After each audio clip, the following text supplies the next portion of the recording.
This is probably one of the most important videos that I've made on this channel. I am really excited to share it with you folks. And I've been talking about this concept with a lot of my friends, and they are really excited about it as well because it offers a really nice, refreshing perspective to different things, especially around financial independence. Okay, so the most important part of this video is going to be the third part, which will be the 4% rule, but we'll get to that. Before that, I've realized that I've never really given you folks a proper introduction of myself. So here it is. My name is Pratik Karmiani. I am a 23-year-old living in Mumbai. I've been born and brought up here and spent 23 years of my existence here. What I do professionally is that I work as a senior research analyst with an investment bank at the back end. And I belong to a normal middle class family, but I've always had huge aspirations for myself. And this channel, part of the reason why I've started it is to document my journey and share my learnings as well, not just around personal finance, but growth in general, because I'm obsessed with the idea of just growing. Okay, I'm actually recording this video for the second time because yesterday heavens had opened up in Mumbai and it was raining, it was pouring quite heavily. Today is a bit calmer, so I decided to reshoot the video because when I was reviewing the footage I wasn't too happy. Okay, so as I mentioned that I'm going to split this video into 3 parts, and before that I want to introduce you to something called FIRE. Okay, FIRE basically stands for Financial Independence Retire Early. It's almost like a cult these days in Western countries, and specifically in the United States. Not so much in India, and I don't know why people don't talk about the whole concept here. It's, I think, pretty new to India. So it basically means that these people who follow the philosophy of FIRE, they basically save as much as they can early on in their life so that they can retire early. Okay, now these guys have normal jobs. Okay, in fact, one of the pioneers of the whole FIRE movement goes by the name of Mr. Money Mustache. I do not really remember his real name. I will put it somewhere on the screen, but yeah, he also runs a blog, and his blog is pretty interesting, full of articles around personal finance and how to retire early, how to save money.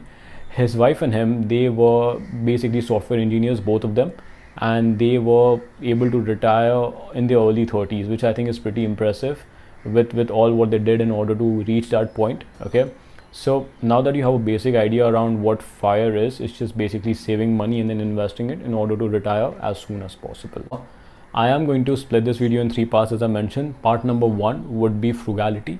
So you need to understand what frugality essentially means. Okay, frugality is basically the closest Hindi equivalent word that I can think of is kanjusi. So whenever you try to save money, wherever there's a chance, wherever there's an opening to save money, that is called being frugal. Okay, so for example, if you have 2 alternatives, alternative A and B, alternative A makes you look good in front of people and it does the job, but alternative B, being a little less expensive, probably does not have a really brand an established brand image, but it still does the job, and you go for option B is when you can consider yourself to be a frugal person. Like, you don't care about what people think, all you care about is just saving money. Okay, I think that's it comes down to personal perspective, but if you want to retire early, you really have to cut down the expenses. Now, I've also read articles around people, especially in the United States, who basically sold their cars in order to replace it with a bicycle, and also get rid of their gym memberships and whatnot in order to save money. So that's just like pushing limits. Okay, so being frugal is that wherever there's a snowball's chance in hell to save money, you go for it. Now, with the money that you're saving, you need to put it somewhere, right? So that's where point number 2 comes into place. It's called investing.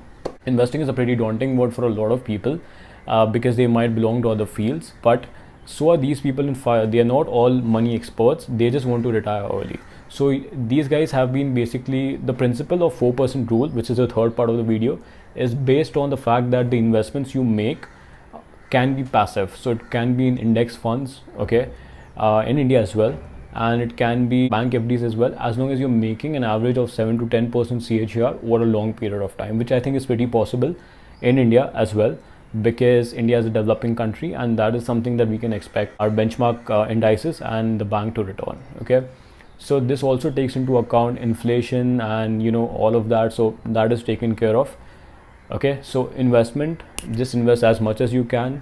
It could be passive sources of investment. If you are an active investor, meaning if you are aware about what you're doing, then you can also make some more risky investments.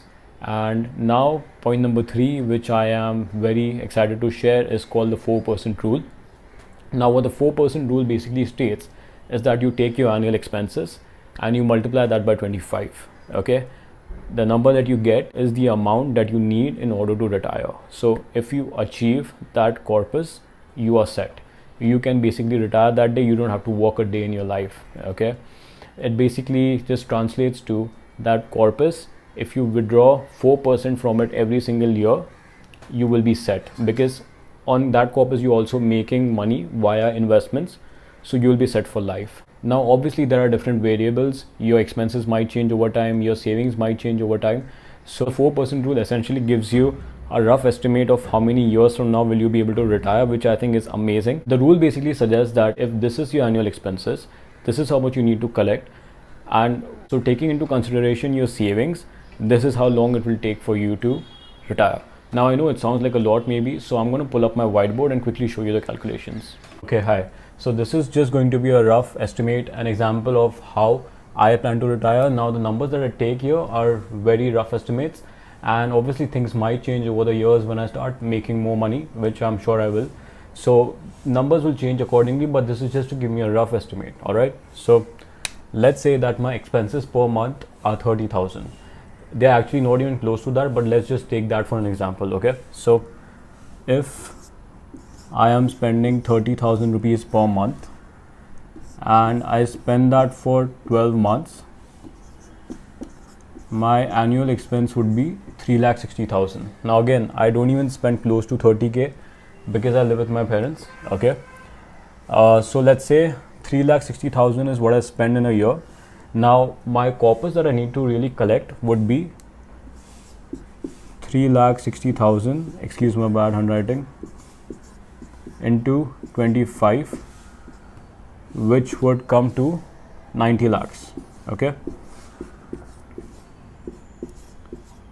so what it basically means is that as long as I have 90 lakh rupees saved and invested, I am set for life. I can basically retire once I have 90 lakhs invested. Okay, now in order to build a corpus of 90 lakhs, I'll have to save a particular amount of money per month in order to determine that when I'll be able to retire. Okay, so let's assume that my monthly savings is around 35k. Okay, which is actually very close to how much I end up saving per month, around 35k. Sometimes it's more, sometimes it's less, depending on my expenses as well as other things. So at the moment it is around 35k. So let's take an example of that. Now 35k into 12 would be, I'm able to save around 4,20,000 per year.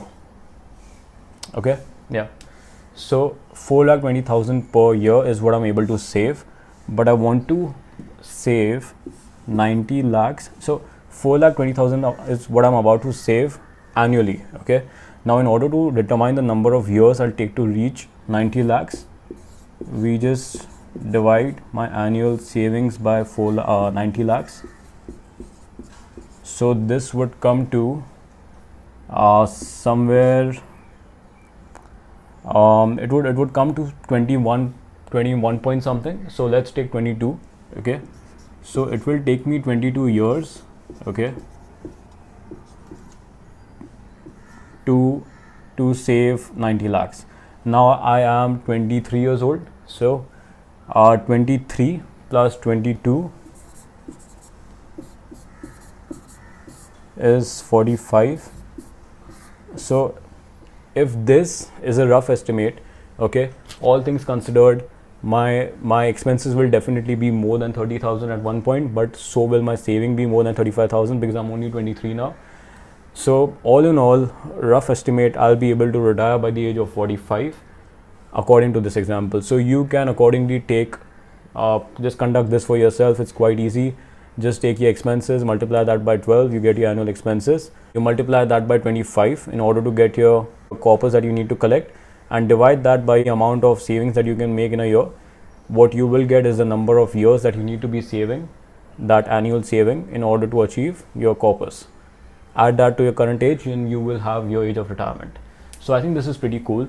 Now I do realize that a lot of people that watch my videos are also students who don't really make a lot of money. So I would suggest that you get started. Okay, it is very easy to make money as a teenager, but you need to put in work. Okay, it's simple. Easy is not the right word. It's simple, but you need to put in work. When I was a teenager, I was in college. I still made not a lot of money, but I did make some money. So, and that time the expenses are pretty low, so you can actually start making money as teenagers. There are different options out there. I will make a video around how to make money online as teenagers as well as offline. Offline is difficult these days because of the whole COVID-19 thing. But yeah, so wherever you are in your life, you can get started with this. Also, if you are comfortable sharing, then I would ask you to comment down below how many years are left for you until you retire. So I think that will be pretty cool to look at.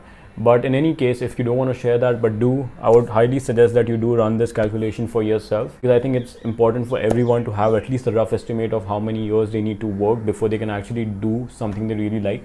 And by the way, guys, my idea of retirement isn't just sitting at home and chilling. It is when you don't go to work for money, but you go there for fun. That is the kind of work that you want to do.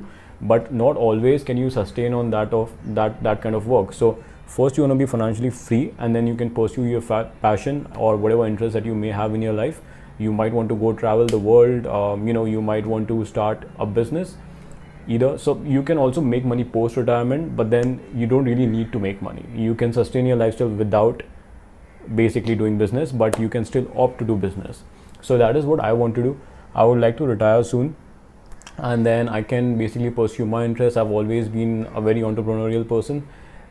Just start different businesses and whatnot. So it's not like I will stop at this. I will actually keep making more money even post I become financially free. So that is my idea of financial independence. I hope you find some value in it. If you did, please give this video a like.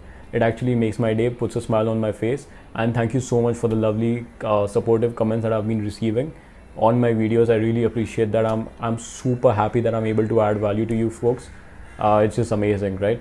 So yeah, if you're not subscribed already, do subscribe to my channel. Also leave a comment if you have any questions so that I can get back to you with answers. And thank you so much for watching. Cheers.